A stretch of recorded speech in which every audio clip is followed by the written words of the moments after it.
Mateo capítulo 6, vamos a hablar desde el versículo 5 hasta el versículo 8, vamos a leer el día de hoy. Dice así, en el nombre de nuestro Señor Jesucristo. Y cuando ores, no seas como los hipócritas, porque ellos aman el orar en pie en las sinagogas y en las esquinas de las calles, para ser visto de los hombres. De cierto os digo que ya tienen su recompensa. Mas tú, cuando ores, entra en tu aposento, y cerrada la puerta, ora a tu Padre que está en secreto, y tu Padre que ve en lo secreto te recompensará en público. Y orando, no uséis vanas repeticiones, como los gentiles que piensan que por su palabrería serán oídos. No os hagáis pues semejantes a ellos, porque vuestro Padre sabe de qué cosas tenéis necesidad, antes que vosotros le pidáis. Amén. Vamos a orar. Señor, le damos gracias, Señor bendito, por su amor, por su misericordia de este día, Señor. Gracias porque ya estamos en esta instancia, Señor amado, en el servicio para poder escuchar su palabra, Señor. Le rogamos, Padre, que por favor te dirija a mi vida, Señor amado, para poder hablar de ella, Señor. Y que dirija también nuestros corazones, Señor amado, para poder estar atentos, para poder atesorarla, Señor, para poder escucharla, para tenerla en cuenta, Señor amado, y para que también cambie quizá nuestra vida, nuestra forma de hacer las cosas, Señor. Le ruego que su Espíritu Santo sea en medio de nosotros, Señor, y se lo agradecemos, mi Dios, en el nombre de su Hijo Jesús. Amén. Amén. No sé si recuerdan, pero bueno, solamente como para comenzar, la semana pasada también se habló, obviamente, del Sermón del Monte, pero se tomó del versículo 1 en adelante, ¿cierto? Del 1 al 4. Y solamente no me quiero tomar del sermón completo del pastor Isaac, pero sí quiero hacer énfasis sobre el primer versículo del capítulo 6. Y lo voy a leer en una versión más moderna, ya un poquito más moderna, para que se entienda un poquito más. Mire, en la versión Reina Valera, en el versículo 1, las primeras palabras dicen: guardaos de hacer vuestra justicia delante de los hombres, para ser vistos de ellos. En una versión más moderna dice: tengan cuidado, no hagan sus buenas acciones en público para que los demás los admiren. O sea, el Señor parte hablando desde el capítulo 6 y empieza con una advertencia, ¿ya? Que no es para pasarla por alto, sino que es precisamente para tomarla en cuenta. No está ahí porque sí, sino que es precisamente para que nosotros levantemos al tiro los ojitos, ¿cierto? A ver, el Señor, ¿de qué es lo que me está alertando? ¿Cierto? De las buenas obras, de no hacerlas en público o de no hacerlas de manera, una palabra muy coloquial, de no hacerlas de una manera muy alumbrada para yo llevarme toda la fama, ¿cierto? Para yo llevarme los aplausos, para que me digan qué bueno es el hermano, qué buena es la hermana, qué bueno es esa iglesia. El Señor no quiere eso, primero que todo, ¿ya? Acuérdense que la semana pasada se hablaba sobre la limosna. Y ahora nosotros vamos a hablar sobre otro tema que fue lo que precisamente leímos recién, que es concerniente a la oración, ¿ya? El Señor nos explica de alguna forma desde el versículo 5, dice, y cuando ores. El Señor así empieza a hablar sobre la oración, y cuando ores. Si ustedes se dan cuenta, hay algo que es viene como ya asumido del Señor, de que el cristiano va a orar, de que el cristiano ora. De que el cristiano es parte de su vida la oración, de que no es algo que lo va a hacer esporádicamente dentro de la iglesia, ¿cierto? Que no es algo que a lo mejor va a ser cuando es un día especial o cuando solamente tiene alguna aflicción, sino que tiene que ser un continuo, ¿cierto? Cuando ores. Es como decir cuando comas, es casi obvio, ¿cierto? Porque todos los días tenemos que comer. Cuando respires, también suena obvio porque todos los días tenemos que respirar. Cuando ores, debiese ser algo también básico nuestro. ¿Es básica la oración para usted, hermano? Es básico. O se nos tiene que venir a decir a nosotros reiteradas veces: oren. Oren. Queda como en el aire, ¿cierto? Para el Señor no es algo que a lo mejor Él tenga que... Es como ilógico, ¿cierto? Porque nosotros somos nuevas criaturas.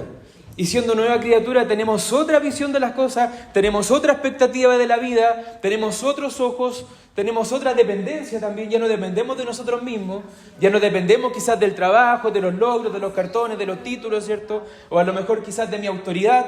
Ya no nos valemos de eso. Nos valemos del Señor. Amén. Y gran parte de esa dependencia proviene de la oración. Amén. No proviene de lo inteligente que es usted. No proviene de todos los cursos que ha hecho, a lo mejor bíblicos, ¿cierto? De donde a lo mejor usted se puede afirmar. Usted se afirma en el Señor. Amén. Y el medio que el Señor nos dejó es la oración. Amén. Para mantener la comunicación. Alguien por ahí dijo que la oración era como, más que nada como para poder entender qué era la oración.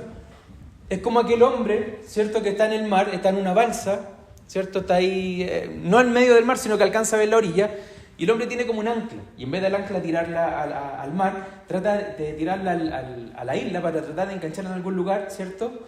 Ya, pues, la historia dice que este hombre tomó esa ancla, la tiró y alcanzó a engancharla en la isla. Y el hombre empezó a tirar la cuerda. Y ahí viene la pregunta.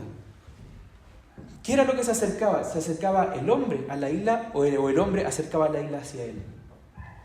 El hombre se acercaba a la isla. Cuando nosotros oramos, hacemos exactamente lo mismo. Somos nosotros quienes nos acercamos al Señor y tratamos de entender su voluntad. Nosotros no venimos para que el Señor todo el tiempo venga a cambiar su voluntad, porque a lo mejor con la oración lo vamos a hacer cambiar siempre. No, es para entender cuál es el propósito del Señor, el que estemos cerca en oración hacia Él. Amén. Recuerde que nosotros vemos el presente, no vemos el futuro. El Señor sabe qué es lo mejor para nosotros. Amén. Por eso es que nos dice, cuando ores. Primero, en el versículo 1 nos da una advertencia, ¿cierto?, sobre cada una de estas obras que el Señor va ejemplificando muchas obras desde el capítulo 6 en adelante, pero primero pone el énfasis en el versículo 1, pero después en el versículo 5 nos dice, y cuando ores, y aquí empieza también al tiro con otra advertencia más, no seas como los hipócritas. Es fuerte igual que nos diga eso el Señor. Cuando ores, cuando nosotros pensamos que a lo mejor la oración es un acto tan sublime, ¿cierto?, es un acto tan profundo, al tiro me dice, no seas como los hipócritas cuando ores. ¿Qué es ser hipócrita? Es ser alguien que no es sincero delante de los demás. Es alguien que no es íntegro. De hecho, ¿de dónde viene, de alguna forma, la expresión o la palabra hipócrita? Viene precisamente de lo que hacían en alguna obra de teatro y se ponían estas máscaras en la cara. O sea, la máscara que se ponían en la cara no ejemplificaba lo que ellos eran o lo que ellos podían estar sintiendo. El Señor nos dice, no te pongas una careta delante de mí cuando ores. No es necesario. No seas un hipócrita. No hagas las cosas con tu verdadero rostro. O sea, muéstrate tal cual eres. No te escabullas. No es necesario. ¿Por qué lo dice? Y aquí mismo lo responde. Porque ellos aman el orar en pie en las sinagogas y en las esquinas de las calles para ser vistos de los hombres. De cierto os digo que ya tienen su recompensa. Estos hombres eran muy especiales, los fariseos, ¿cierto? Los escribas, eran muy particulares. Porque la palabra del Señor dice de que ellos aman el orar en pie. No aman el orar, aman el orar en pie.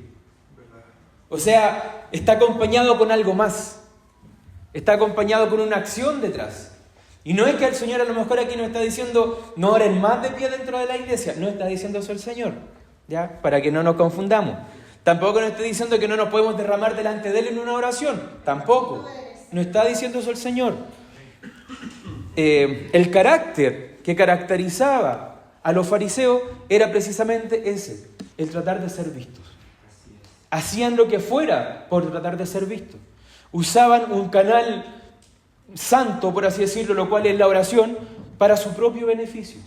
Por eso que el Señor dice, para ser visto de los hombres, de cierto digo que ya tienen su recompensa. ¿Cuál es su recompensa, Señor? El ser visto. ¿Cuál es su recompensa? El que lo admiren. ¿Cuál es su recompensa? El que le digan, oye, habla bonito ese hombre. ¿Cuál es su recompensa? Mira lo emocionado que está.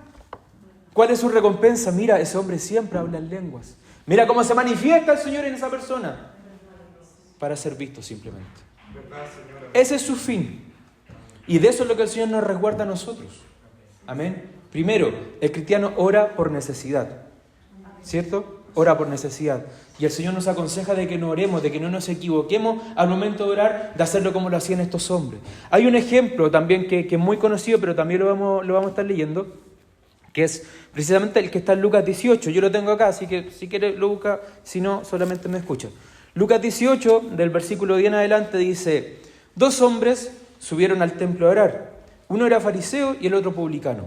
El fariseo, puesto en pie, oraba consigo mismo de esta manera: Dios, te doy gracias porque no soy como los otros hombres, ladrones, injustos, adúlteros, ni aun como este publicano. Ayudo 2 veces a la semana, doy diezmo de todo lo que gano. Mas el publicano, estando lejos, no quería ni aún alzar los ojos al cielo, sino que se golpeaba el pecho diciendo: Dios, sé propicio a mí, pecador. Os digo que éste descendió a su casa justificado antes que el otro, porque cualquiera que se enaltece será humillado, y el que se humilla será enaltecido. ¿Se dan cuenta la forma de este hombre que supuestamente era el religioso, era el preparado, era el erudito, era el más santo, ¿cierto? Se para en un lugar probablemente visible dentro de la sinagoga y era de esta manera, totalmente arrogante, totalmente arrogante. Y podemos mirarlo desde lejos, ¿cierto? Decir: ¡ay, este fariseo! ¿Cómo se atreve a ser a lo mejor tan descarado? En mostrar quizás lo que él hace, lo que él entrega, lo que él da, lo que él es. Pero si el Señor nos advierte, es por algo, porque también podemos caer en este tipo de orgullo. Amén. De decir: yo me sé toda la teología, de decir: yo me sé esta doctrina, el revés y el derecho, ¿cierto? Quizá en alguna oración: mira esto, Señor, cuán equivocados están, Señor. Mira, esta iglesia está llena de incultos y yo aquí soy el mejor, ¿cierto? O yo oro 2 horas a lo mejor seguidas y esto con suerte oran 15 minutos. Y así mirando en menos a todos los demás. El Señor no busca eso en nosotros. No busca eso en su pueblo. Busca un pueblo comprometido que tenga la oración como algo fundamental en su vida. En su vida. No como parte de su actuación. Ni que use la oración como un medio para tratar de ser visto. O tratar de justificarse quizás sus pecados. Porque a lo mejor también lo hacen por eso. Para justificarse lo malo que son, tratan de mostrarse bien ante los demás, ¿cierto? Para tener buena opinión de los demás y creerse a lo mejor aquella mentira. Mentira del diablo, por supuesto.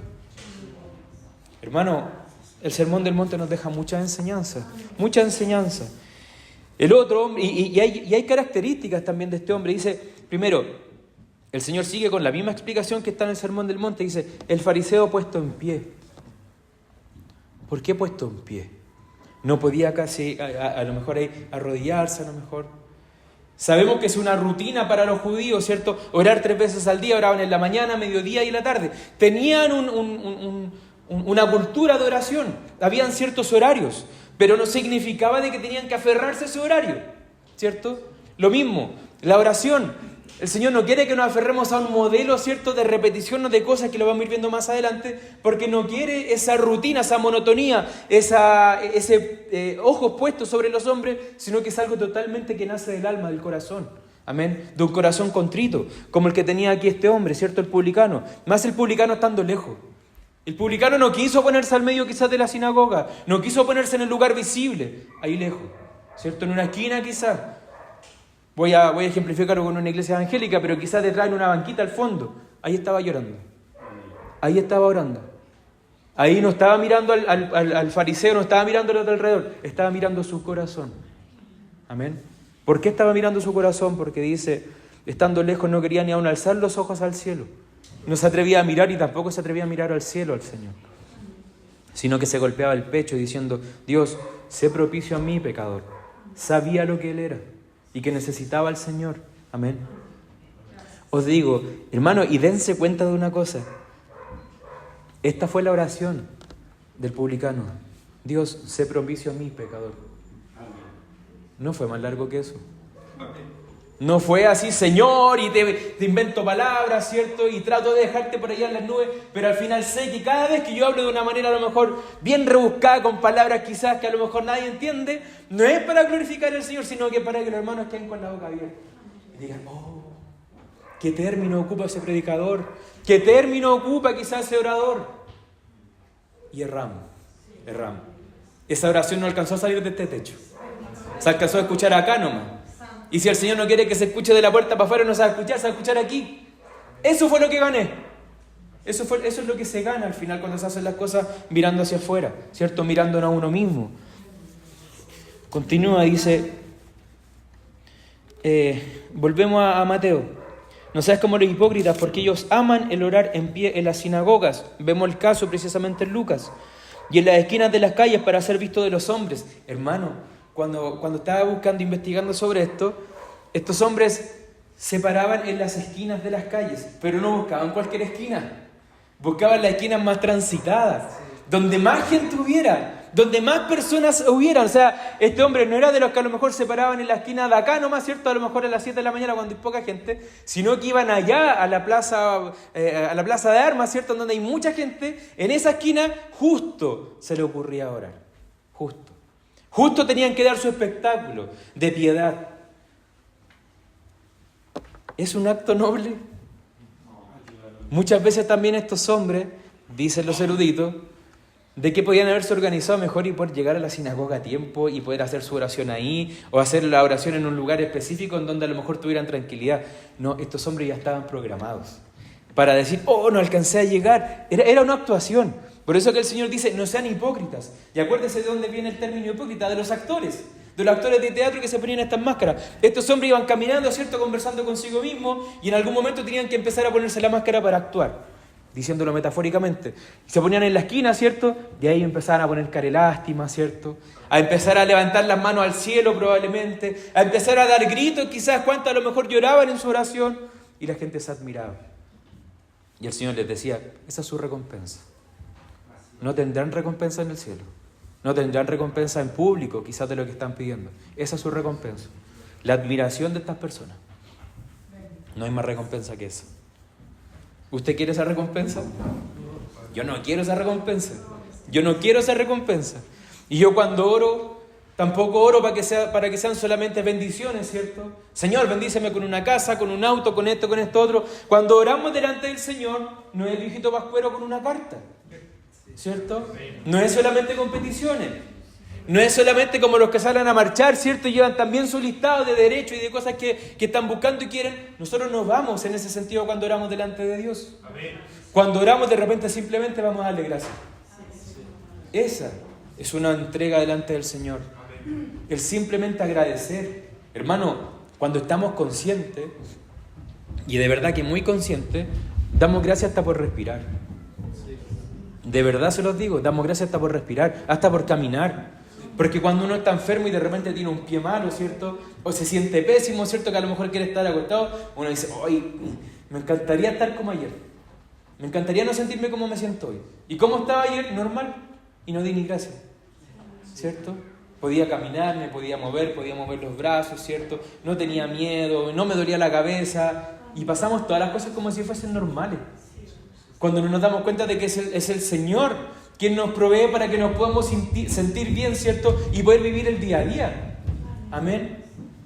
Por eso el Señor nos vuelve a repetir. Y cuando ores, no sean como esto. Cuando ores, sé de forma distinta. Vamos al versículo 6. Dice, mas tú cuando ores, nuevamente lo dice, mas tú cuando ores, entra en tu aposento y cerrada la puerta, ora a tu Padre que está en secreto, y tu Padre que ve en lo secreto te recompensará en público. Bueno, primero que todo nosotros aquí tenemos que hacer obviamente una aclaración, ¿cierto? Porque dice, mas tú cuando ores, entra en tu aposento y cerrada la puerta, ora a tu Padre que está en lo secreto. O sea, es como una pieza, ¿cierto? A lo mejor yo aparto una pieza o tengo una pieza en la casa en la cual puedo orar, pero el contexto histórico de acá, probablemente el judío podía tener simplemente una sola habitación. No tenía 5 habitaciones como lo tienen muchas casas hoy día, ¿cierto? O más o menos, ¿cierto? O algún cuartito, algún escritorio. No habían ese tipo de cosas. El foco no se centra en la literalidad de lo que está diciendo el Señor acá, ¿ya? No se centra en la literalidad de que tengo que ir a una pieza, o de que si tengo una pieza lo tengo que echar a todos de la casa para yo poder orar un rato, ¿cierto? Y que tengo que cerrar la puerta y le tengo que poner candado. No es la literalidad. Los judíos tomaban la palabra de forma literal y no con el mensaje que hay detrás de todo esto. Amén. Vamos a tomar lo que dice la palabra del Señor, pero no la literalidad de ella, ¿ya? Acuérdense que nosotros no podemos ir a predicar a la gente que a lo mejor vive en la calle y decirle, más tú cuando entres en tu pieza y digan, hermano, yo vivo en una carpa y vivo con 2 personas más. No, pero es que tenéis que orarle al Señor para que te dé una casa. No, el foco no está en la literalidad de lo que dice acá. Mas tú cuando ores, entra en tu aposento y cerrada la puerta. ¿Qué quiere decir esto? Que usted y yo cuando entremos a orar, ya sea en una puerta solo, en una casa solo, en el cerro, en el trabajo, de repente nos encerramos hasta en el baño, ¿cierto? En cualquier lugar, cierra la puerta. ¿Qué significa? A lo mejor Apaga tu celular. Pon tu mente para orar. Apaga la pantalla. Amén. Cambia a lo mejor el destino de tu corazón, que a lo mejor está atemorizado, ¿cierto? O está pensando en el día de mañana qué es lo que va a hacer, o no tienes trabajo. Apágalo. ¿Cierto? Cierra la puerta.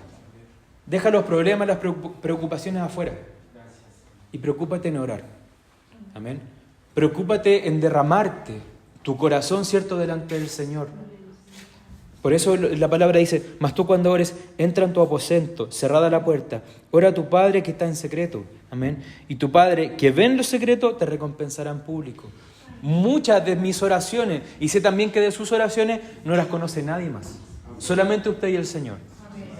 Y en esas oraciones hay multiplicidad de oraciones. Hay oraciones de agradecimiento que solamente usted lo sabe. Hay oraciones a lo mejor también de clamor, que usted lo sabe. Hay oración de arrepentimiento que solamente usted lo sabe. Hay muchas oraciones, y hay oraciones que obviamente si salieran a la luz pública nos darían vergüenza. Amén. Precisamente cuando nos arrepentimos. Tu Padre que ve en lo secreto. Amén. El Señor ve el corazón, hermano. El Señor ve la intención. El Señor ve cuando nosotros nos derramamos delante de Él. ¿No se alegra nuestro Señor, quien es nuestro Padre, que le contemos todas las cosas? Que nos derramemos delante de Él. ¿Acaso a usted no le gusta tener una comunicación fluida con su hijo y que su hijo le cuente sus miedos, sus temores, sus anhelos, sus ansias, ¿cierto? Todas las cosas. ¿No le gusta tener esa comunicación? El Señor nos permite tener esa comunicación. El Señor podría haber dicho, yo no voy a mantener comunicación con estos pecadores. Lo voy a hacer a través de papelitos, ¿cierto? Lo voy a hacer a través de cualquier otra forma o a través de otro intermediario, ¿cierto? Para que vengan delante mío, que se confiesen quizá, como lo hace la Iglesia Católica, que se confiesen con los curas, porque no pueden venir así libremente delante mío. No, el Señor es precisamente lo contrario. Quiere que nos acerquemos a Él. Por eso nos dicen, y cuando ores, entra en tu lugar, ¿cierto? Sea físico, sea un lugar que a lo mejor no es como lo presenta tal cual acá. Cierra la puerta, ¿cierto? Puede ser literal, también de hecho cerrar la puerta no puede anular incluso los sonidos de afuera, ¿cierto? Puede ser literal, pero también puede ser no literal. Ora a tu Padre, Ni siquiera ora a Jehová, ora a Dios, ora a tu Padre, es tu Padre. No es cualquiera, no es un Dios cualquiera, es tu Padre. Amén. Que está en secreto. O sea, y eso me da más confianza todavía. Señor, lo que le estoy contando, lo van a saber la millonada de ángeles que están arriba. Lo van a saber todos los salvos también que están allá. Están en una pantalla viéndome lo que yo estoy orándole en secreto a usted. No, a tu Padre que está en secreto. Tú y Él. Tú y Él. Tus penas, tus inseguridades, tu miedo, el pecado que no puedes derrotar, ¿cierto? Tu carácter, tu futuro, la vida a lo mejor de los que quieres, a las personas que le predicas y a lo mejor los ama y no se convierten. Todas esas oraciones Él las ve en secreto. Amén. Y tu Padre que ve en lo secreto te recompensará en público. Esa recompensa yo no quiero que se desvirtúe y que se piense que siempre son bienes materiales. No. Esa recompensa puede ser como lo que estamos viendo acá. Una hermana viene, ¿cierto?, a la iglesia y se convierte. Esa es una recompensa al trabajo de la predicación. Esa es una recompensa, ¿cierto?, de cuando nosotros pedimos por los que han de ser salvos. Es una recompensa de la oración. ¿Acaso no nos ponemos contentos cuando una persona se arrepiente? No nos ponemos contentos, ¿cierto?, cuando llega gente a las plantas del Señor, ¿cierto?, en una actitud de arrepentimiento. Por supuesto que nos alegramos. Y es parte de la recompensa también. Amén. Vamos a continuar. El 7 dice, y orando, se dan cuenta que en el otro dice, y cuando ores, después más tú, el 5 dice, y cuando ores, el 6 más tú cuando ores, y el 7 dice, y orando, y aquí va la acción, dice, no uséis vanas repeticiones, como los gentiles, que piensan que por su palabrería serán oídos. Y aquí yo tenía una versión que es como más al original del griego, y dice, además, orando, no parlotéis como los paganos, porque ellos se imaginan que serán oídos por su palabrería. Que parlotéis, que digáis cualquier tontera, cualquier estupidez. Amén. O sea, el Señor sabe que las cosas que hacen los paganos cuando empiezan a repetir un montón de cosas son puras tonteras. Amén. ¿Se han dado cuenta usted, por ejemplo, cuando cuando yo tenía un profesor, que este profesor era como, le gustaba toda la cultura india. Y los indios tienen todas estas cuestiones del mantra, ¿cierto? Los Hare Krishna también lo tienen, y hacen una repetición del mantra seguida, ¿cierto? Hasta llegar a un estado que se van un poco de la cabeza y empiezan a hacer puras cosas extrañas, ¿ya?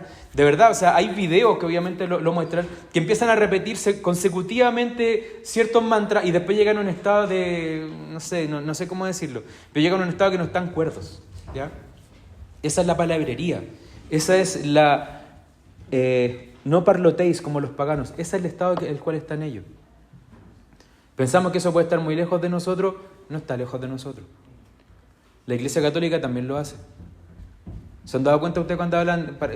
Yo no me acuerdo bien cuáles son los nombres, pero puedo decir que el rosario, que es como con una piedrita, y he ido de repente a sus funerales y se repite no sé cuántas veces. No sé si son 100, 90, 80, 20, no tengo idea. Pero de que se repite muchas veces, se repite muchas veces.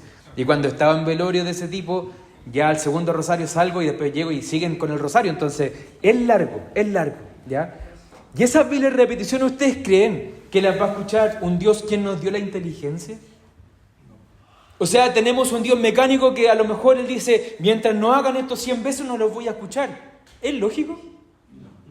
Es lógico para un Dios que nos dio la conciencia, que nos dio la inteligencia, que tenemos la capacidad de crear naves espaciales, ¿cierto? Inteligencia artificial y un montón de otras medicinas también para tratar de salvar a muchas personas. Incluso se ha trabajado desde ver cuál es la conformación del átomo, ¿cierto? Para hacer armas nucleares. O sea, es lógico que un Dios que nos da toda esta inteligencia nos pida una repetición de 100 palabras o de 100 oraciones para recién ser escuchado. Es un Dios inventado. Amén. Por eso el Señor acá nos dice claramente, dice, llorando no uséis vanas repeticiones, no repitan las cosas por repetirlas. No, esto no quiere decir, hermano, que usted, si por ejemplo está orando por un hijo, no pueda todos los días orar por su hijo. Por supuesto que esa es una oración válida, porque nace de su corazón y usted está orando por su hijo. No es una oración repetitiva. Por eso yo lo estoy aclarando que las oraciones repetitivas son estas que hacemos de forma inconsciente para cumplir cierto número, cierta orden, ¿cierto? Para que se cumpla a lo mejor algo en específico. La palabra del Señor no nos muestra eso. Amén. Y no sé qué Dios también se han inventado. Como los gentiles que piensan que por su palabrería serán oídos. Y aquí también hay una palabra muy importante donde dice palabrería. Miren, si nosotros vamos a Marcos 12:40, dice, y les decía en su doctrina, guardaos de los escribas, que gustan de andar con largas ropas y arman las salutaciones en las plazas y las primeras sillas en las sinagogas y los primeros asientos en las cenas, que devoran las casas de las viudas y por pretexto hacen largas oraciones. Estos recibirán mayor condenación. ¿Se dan cuenta cada una de las características que el Señor da de esta secta de religiosos? ¿De esta secta de mentirosos? Guardaos, cuídense de los escribas que gustan andar de largas ropas. O sea, probablemente andaban con ropas impresionantes, ¿cierto? Todo era externo, todo era externo.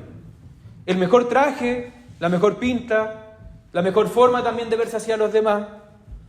Las salutaciones en las plazas, claro. Tenían un dialecto, tenían una forma de hablar, tenían un desplante, probablemente tenían también un buen vozarrón, ¿cierto?, para hablar ahí en la plaza. Y la primera silla en la sinagoga. O sea, esto nos da claro ejemplo de que aquel fariseo que estaba a lo mejor suplicando por él, no estaba suplicando quizás ni siquiera al medio de la sinagoga, estaba al inicio para que todos lo miraran, al principio.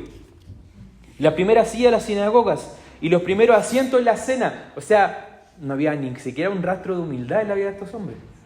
Amén. Que devoran las casas de la viuda. Y por pretexto, ¿qué es lo que hacían? Hacen largas oraciones. Es justamente lo que dice el Señor acá al último del versículo 7. Que piensan que por su palabrería serán oídos. O sea, inventemos largas oraciones, ¿cierto? Tratemos de hacerlo largo para que se escuche mejor. Tratemos de hablar a lo mejor y aquí voy a ser bien pesado con lo que digo, pero a lo mejor tratemos de hablar en un español, ¿cierto?, del 1800, para tratar de oírnos más bíblicos. ¿Quiere el Señor eso? ¿Quiere el Señor eso? ¿Quiere que nos rebusquemos la forma o quiere que nos adentremos en el fondo? ¿Cuál es el fondo? Lo mismo que les dije hace un rato atrás, que nos derramemos con sinceridad delante de Él. al mismo tiempo con el respeto que Él se merece. Pero su palabrería, hermano, no va a cambiar la voluntad de Dios. No va a cambiar la voluntad de Dios. Si usamos términos a lo mejor bien presidenciales para hablar con Él, ¿cierto? A lo mejor términos de un rey para hablar con Él, eso no lo va a hacer cambiar. Si su corazón está ahí tibio, si su corazón a lo mejor está en otro estado, y a lo mejor su mente también está pensando en otras cosas, no crea que por la palabrería va a ser más escuchado. No funciona así. Amén. Hermano, Dios es un Dios inteligente. No puede ser burlado. No lo vamos a burlar ni por la forma de hablar, ni por la forma de actuar, ni por la máscara que me pongo hoy día, ni por la forma a lo mejor que me expreso delante de usted en un púlpito. Amén. El Señor sabe quién soy yo y sabe quién es usted. El Señor sabe que tanto usted como yo somos personas pecadoras, que no lo podemos engañar. Amén. El Señor sabe que quien se presenta aquí en el púlpito, ¿cierto? No es a lo mejor el que está más limpio que todos ustedes, ¿cierto? El que tiene mayor conocimiento. Sabe que es uno más. Nada más que eso. Sabe que es un hermano más. Y que necesita escuchar del mensaje lo mismo que ustedes. Lo que yo estoy predicando aquí, créanme que también lo estoy escuchando. También lo estoy procesando en mi vida. Amén. Por eso dice, cuando oren, no usen esa palabrería, ya no vengan con repeticiones. No les sirve de nada. No nos sirve de nada repetir y repetir y repetir. Caemos en las mismas prácticas de los paganos. No nos sirve nada inventar quizá algún lenguaje tan complicado, porque a lo mejor pensamos que así le vamos a agradar más al Señor. Tampoco le sirve, hermano. ¿Qué es lo que le sirve? Lo que anteriormente decía. Cierra la puerta, entra a un lugar secreto, ¿cierto? Ahí conversa con tu Dios. Mírate con Él cara a cara en ese lugar, en ese momento. Olvida lo demás. No necesitas revestirte ni de palabra, ni de forma, ni de traje. Amén. Déjenme ver apuntes. Miren, la palabra del Señor también nos muestra algunos ejemplos de palabrería, ¿ya? Miren, yo recién les mostré que el fariseo, ¿cierto? Este escriba, tenía una forma de vestir, una forma también de sentarse en tales lugares, ¿cierto? Y que después, como para compensar todo, hacía largas oraciones, ¿cierto? O sea, era todo premeditado. Pero en el Antiguo Testamento también hay ejemplos de palabrería que lo usaban los gentiles, precisamente. Mire, el ejemplo está, que es súper conocido también, está en Primera de Reyes 18, el 26 en adelante. Dice, también lo tengo aquí. Dice, y ellos tomaron el buey que les fue dado y lo prepararon e invocaron el nombre de Baal desde la mañana hasta el mediodía, diciendo, Baal, respóndenos. Pero no había voz ni quien respondiese. Entre tanto, ellos andaban saltando cerca del altar que habían hecho. Y aconteció al mediodía, que Elías se burlaba de ellos, diciendo, gritad en voz alta, porque Dios es, quizás está meditando, o tiene algún trabajo, o va de camino, tal vez duerme, y hay que despertarle. Se dan cuenta que estos hombres no estuvieron callados, estuvieron probablemente haciendo repeticiones de palabras, haciendo mantras, diciendo, Baal, respóndenos, prácticamente el día, desde la mañana hasta el mediodía, y seguían haciendo lo mismo. Amén. Probablemente con sus rituales, a lo mejor con sus momentos quizás de colapso, ¿cierto? Emocional, a lo mejor se tiraban al suelo y así estaban en ese estado. Se pegaban probablemente también, ¿cierto? Se sacaban sangre como lo hacían las tribus, un montón de cosas. Ese Dios no le escuchaba porque no existe. Amén. ¿Qué viene este hombre? Viene y se burla de ellos. Empieza en un tono irónico todo el rato. Grítenle en voz alta. Quizás está meditando, tiene algún trabajo o va de camino. Tal vez se quedó dormido y hay que despertarle. Y ellos clamaban a grandes voces y se sajaban con cuchillo y con lanceta, conforme a su costumbre, hasta chorrear la sangre sobre ellos. Pasó el mediodía y ellos siguieron gritando frenéticamente hasta la hora de ofrecerse el sacrificio, pero no hubo ninguna voz, ni quien respondiese, ni escuchase. Si hay un Dios tan grande, creador del universo, ¿usted cree que necesita algún método de gritos, algún método de palabrería para que se manifieste? Hermano, Dios es Dios. Dios es Dios. Y esto lo digo no solamente para los hermanos que están acá, también para los que van a escuchar después el mensaje. Dios no se va a levantar porque a lo mejor usted piensa que tiene que hablar en lenguas. O porque tiene que a lo mejor dar algún grito o hacer algo. Dios no se manifiesta así. Es Dios quien usa el instrumento, no el instrumento quien usa a Dios. ¿Ya? No es una iglesia en particular en donde a lo mejor Dios habla toda la semana. No, el Dios que yo conozco no trabaja de esa forma, porque el Dios que yo conozco está en mi casa, está en mi trabajo, está en mi corazón y está en mi oración en lo secreto todos los días. No está solamente el domingo, no está solamente cuando a lo mejor hay alguna manifestación, ¿cierto? Porque probablemente también lo está ahí. Pero yo no puedo usar a Dios, amén. Y la vil palabrería es una ofensa para Dios, amén. Así como estos hombres se levantaban y se hacían tira al cuerpo, ¿cierto? Y trataban de levantar a su falso Dios, la iglesia no puede ocupar el mismo método. De hecho, miren, si ustedes leen después del 30 en adelante, de Primera de Reyes 18, dice: entonces dijo Elías a todo el pueblo, acérquense a mí. Y todo el pueblo se le acercó. Y él arregló el altar de Jehová que estaba arruinado. Y tomando Elías 12 piedras, conforme al número de las tribus de los hijos de Jacob, al cual había sido dada palabra de Jehová, diciendo: Israel será tu nombre, edificó con las piedras un altar en el nombre de Jehová. Después hizo una zanja alrededor del altar, en que cupieran 2 medidas de grano.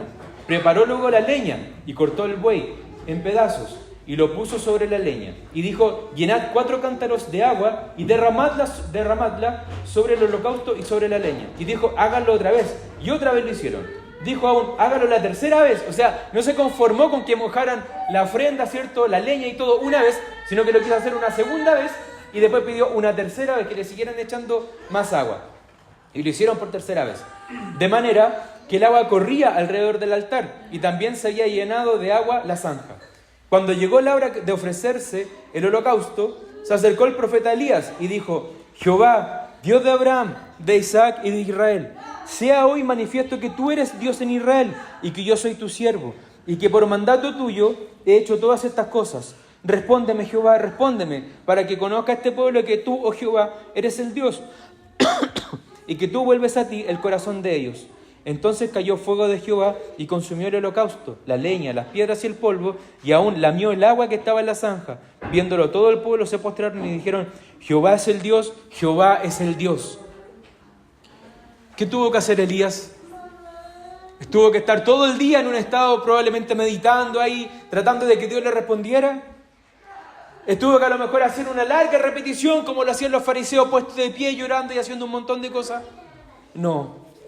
Elías sabe quién es su Dios y sabe que escucha claramente y que es soberano sobre todos los problemas. No necesitaba ni siquiera incluso un detalle en ese momento. Había un objetivo detrás de su oración y Dios se le respondió. ¿Puede el Dios actual, el Dios de hoy, responderle de la misma manera?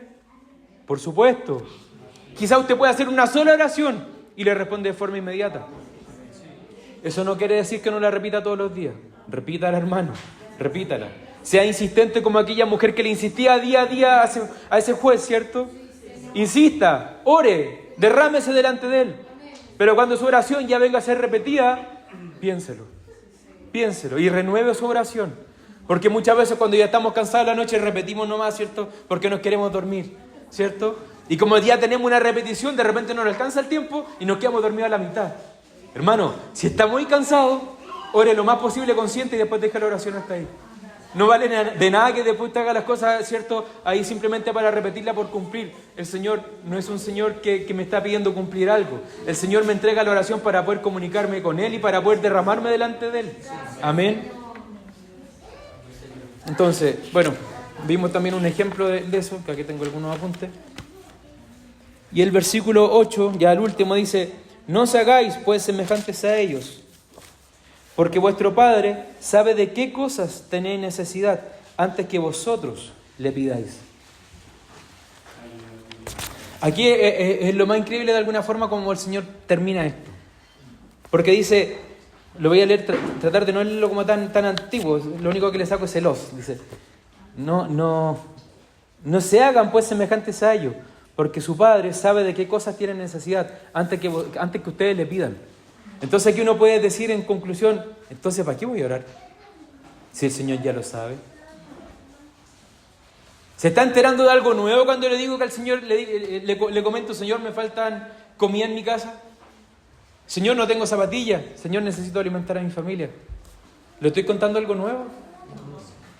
No le estoy contando nada nuevo. Ya lo sabe. Ya lo sabe. Pero el Señor quiere que nos acerquemos a Él, hermano. ¿Usted ha visto, por ejemplo, cuando a un hijo le hace falta algo o tiene necesidad de algo, pero ya está grande y usted no puede estar como ahí metiéndose en todo, pero usted sabe que le hace falta algo? ¿Qué espera usted? Que su hijo se acerque, ¿cierto? Papá, mamá, ¿me ayudáis con esto? Necesito esto. Uno espera también eso, ¿cierto? Porque realmente yo creo que llega una edad, yo no la he llegado todavía, pero llega una edad en que los hijos no quieren que los papás se metan en su vida, ¿cierto? Pero los papás miran desde arriba, ¿cierto? Miran de lejos. Y saben que a su hijo le hace falta tal cosa o le hace falta realmente tal consejo, ¿cierto? Y la vida probablemente nos va haciendo sabio de no darle consejo en cualquier momento. Probablemente falta el momento exacto para dar un consejo. Y ese momento exacto muchas veces es el momento cuando el hijo o la hija se acerca, ¿cierto? El Señor mantiene una relación con nosotros de padre a hijo. Sabe las cosas, se enteró de todo, no necesita mayor detalle. Si usted se lo quiere dar, yo lo he hecho, me gusta, hermano, hacerlo. Me gusta entregarle detalles de lo que siento. Me gusta entregarle detalles de repente cuando en el día me pasan cosas, le digo, ¿sabe, Señor? Me pasó esto otro, y se lo cuento. Porque soy su hijo, y le quiero contar las cosas como las cuenta un hijo, ¿cierto? De repente los papás también ven las cosas que hacen los hijos, ya lo saben todo lo que hicieron, en qué se equivocaron, cuando pelearon con el amiguito, pero después cuando viene el hijo y le cuenta las cosas, tiene la paciencia de escucharlo, ¿cierto? Porque le gusta que su hijo le comunique cosas. Cuando yo me acerco delante de él, quiero sentir eso, amén. Que le estoy hablando a mi Padre, que le estoy hablando a mi Señor, que todo lo que le cuento para él no hay nada perdido, que lo que le estoy contando a él, ¿cierto? Lo está escuchando en los secretos. Probablemente de lo que le estoy contando al Señor en mi oración, no se lo alcanzo a contar todo, porque gran parte de eso también el Espíritu Santo lo dice delante de él cuáles son mis necesidades. Amén. Entonces, es necesario llegar delante de él y no llegar a la conclusión de decir, si lo sabe todo, ¿para qué oro? No. Si el Señor no es aquel que el genio de los deseos, ¿cierto? Es mi Padre, es mi Dios. Necesitamos comunicación, conversación. Amén. Y hay otro versículo más que ya va a ser como más que nada como para ir a la parte final. Acá es, por ejemplo, en Mateo 7, del 7 al 11. Yo sé que más adelante no vamos a llegar allá, pero en Mateo 7, del 7 al 11 dice, pedid y se os dará, buscad y hallaréis, llamad y se os abrirá. Porque todo aquel que pide recibe, y el que busca halla, y el que llama se le abrirá. Y aquí es una pregunta que a mí me muela, o sea, me aprieta el corazón. Dice, ¿qué hombre hay de vosotros que si su hijo le pide pan, le dará una piedra? ¿O si le pide un pescado, le dará una serpiente? Pues si ustedes, siendo malos, saben dar buenas dádivas a sus hijos, ¿cuánto más su Padre que está en los cielos dará buenas cosas a los que le pidan? Amén. Muchas veces nos ofuscamos, hermano. Nos ofuscamos en nuestras oraciones. Señor, quiero esto. Señor, cúmpleme esto. Señor, cúmpleme esto otro. Y vemos que el Señor no nos responde. Decimos, Señor, por favor, respóndeme. Y de repente no nos damos cuenta que lo que estamos pidiendo es precisamente una serpiente. ¿Usted le daría una serpiente a su hijo? No, ¿cierto? El Señor es más sabio de lo que yo le estoy pidiendo. A lo mejor yo le puedo pedir al Señor, Señor, voy a dar un ejemplo nomás. Señor, quiero ser gerente de una empresa y quiero ganar 7 millones, 10 millones de pesos. El Señor sabe si esos 7 o 10 millones de pesos me van a hacer bien. Amén. Probablemente esos 7 o 10 millones de pesos van a ser una serpiente para mi vida. Que me van a alejar de su camino, que probablemente el orgullo se me va a ir al techo, y hay un sinfín de posibilidades, hermano. De que a lo mejor miren menos a mis hermanos, de que olvide a mi familia, y así, ¿cierto? ¿Me va a complacer el Señor simplemente para responderme una oración así? No, mi hermano. El Señor le va a dar a usted y a mí lo que sí realmente necesitamos, en el momento y en el lugar preciso, no cuando a usted se le ocurra, no cuando a mí se me ocurra, y no todas las cosas que las que pidamos el Señor nos va a responder, ¿cierto? Podemos pedir dinero, podemos pedir un auto, una camioneta, estudio, un montón de cosas, pero el Señor es el sabio quien nos va a cuidar como un padre cuida a sus hijos. Amén. Si mi hijo, mi hija, me pide a lo mejor, voy a dar un ejemplo, no sé, el Samuel está chiquitito y me pide a lo mejor una uva muy grande, no se la voy a dar porque sé que se va a ahogar. Se va a patalear, se va a poner a llorar, ¿cierto? Un montón de cosas. No es el momento. En otro momento. El Señor actúa de la misma manera con nosotros. Amén. Hay otro ejemplo más, dice... en Juan 15:7 dice, si permanecen en mí y mis palabras permanecen en ustedes, pidan todo lo que quieran y os será hecho. Amén. Esto parece un cheque en blanco cuando se lee así nomás, ¿cierto? Pidan todo y les será hecho. Vamos a Santiago 4 del 2 al 3, dice, codician y no tienen, matan y arden de envidia y no pueden alcanzar, combaten y luchan, pero no tienen lo que desean porque no piden. Pedís y no recibís, porque pedís mal para gastar en vuestros deleites. O sea, no es llegar y pedir delante del Señor, es pedir pero bajo la voluntad de Él. Por eso yo al principio les dije, es como aquel hombre que tira un ancla a la isla, ¿cierto? Y cuando tira, no es que tire no es que tire la isla hacia él, sino que es él quien se acerca a la isla. Pasa lo mismo con la oración. Cuando nos acercamos delante de él y le pedimos algo al Señor, no es que Dios nos va a conceder las cosas así, es que probablemente nos vamos a acercar más a él y cada vez que nos acerquemos nos vamos a dar cuenta del por qué, si me responde o no me responde. Pero la oración nos ayuda a entender más la voluntad de él. Amén. A entender y comprender más la voluntad de él. ¿Se ha dado cuenta que cuando ya usted pasa el problema, pasa la necesidad, pasa el momento de aflicción, la prueba, como bien dije, y mira para atrás, se da cuenta de todo? Dice, por eso el Señor no me respondió acá. Por eso se hizo esto aquí. Por eso me respondió de esta forma nomás. Se da cuenta de todo. Pero en el presente no se da cuenta de nada. ¿Qué nos pide el Señor y por qué nos entrega la oración? Precisamente para eso, para poder confiar. Amén. Para poder confiar en Él.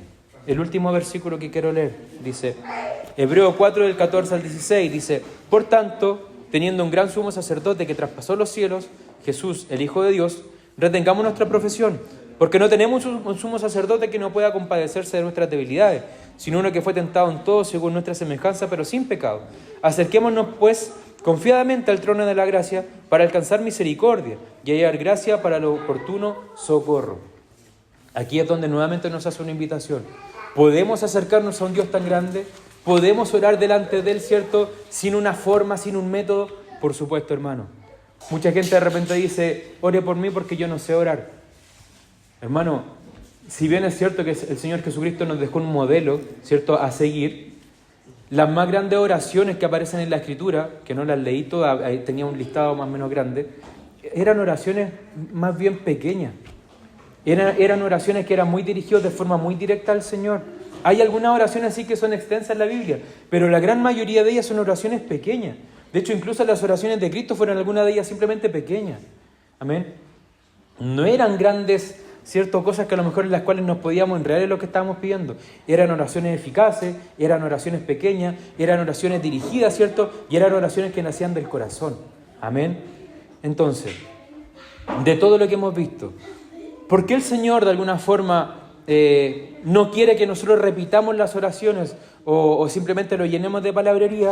Aquí hay alguna respuesta. Dice, ¿qué es lo que Cristo condena de esas oraciones? Primero, el espíritu de temor y el espíritu de desconfianza. Ese es el espíritu que caracteriza a los paganos, que no reconocen al Padre Celestial porque repiten y repiten oraciones. Ellos piensan que en algún número en específico Dios les va a responder, porque no conocen al Padre. Amén. Y en ellos simplemente, detrás de toda esa palabrería, simplemente hay temor y desconfianza porque no conocen a Dios. Cuando nosotros conocemos a Dios, y yo sé que a usted le ha pasado, usted ora y se siente aliviado. Usted ora y se siente con ganas de esperar. Amén. Usted ora y sabe que su Señor le responderá. Y si no le responde, tiene su razón. Amén. Amén. Hermano, es muy diferente la relación que puede tener un inconverso con un converso. Debemos comportarnos como un convertido. Lo último, creer que lo hacen de esta forma, porque de otro modo sus dioses no estarán completamente informados ni suficientemente aplacados como para acceder a sus peticiones. No es necesario que usted entregue todo el detalle. Si lo quiere hacer, hágalo con un corazón entregado delante de Él. Amén. Pero no nos enfoquemos en las formas, ¿ya? La forma es lo que encasilla un poco la iglesia a ser más libre. Amén.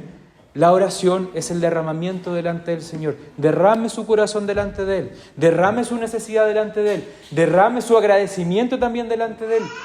Pero nunca, nunca, nunca lo haga simplemente por cumplir o por repetir ciertas costumbres que a lo mejor pueden existir dentro de su casa, dentro de su mente o dentro de la iglesia. No lo hagamos de esa manera, porque echamos a perder lo que es el canal más bonito que el Señor nos dejó para comunicarnos con Él, que es precisamente la oración. Así que este es el mensaje. Les pido que se pongan de pie y vamos a finalizar el sermón del día de hoy.